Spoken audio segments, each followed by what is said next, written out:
NewsRme. The United States rejects $130 million in funding to Egypt, citing human rights concerns. Egypt will not get $130 million in security aid from the Biden administration for the second year, because of its poor record on human rights.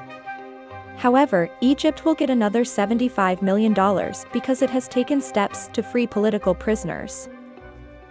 People have seen the split decision on military aid to Egypt as a sign of U.S. policy on human rights. It shows that the Biden administration keeps putting pressure on President Abdel Fatah government Sissi over its poor human rights record while rewarding small steps by a key Middle Eastern ally.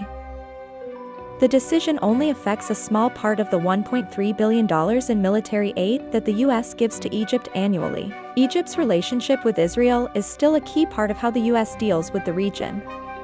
This part of the aid depends on how Congress changes the rules about human rights and the rule of law.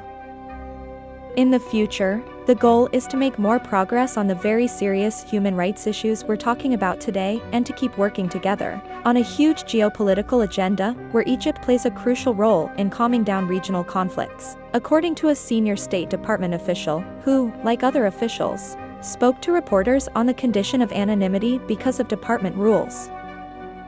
The decision comes a year after the State Department said it would stop giving Egypt $130 million for its military if it didn't improve certain things in 120 days.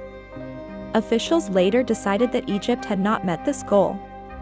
This time, the government decided to move the $130 million immediately instead of giving Egypt more time to comply.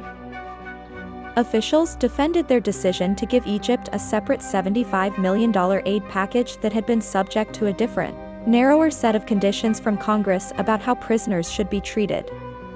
They said Egypt had met the law's requirement for clear and consistent progress by letting out about 500 political prisoners on the advice of a newly formed committee that recommends presidential pardons. They also talked about how Sissi started a national dialogue to discuss various issues, such as how people are held before their trials.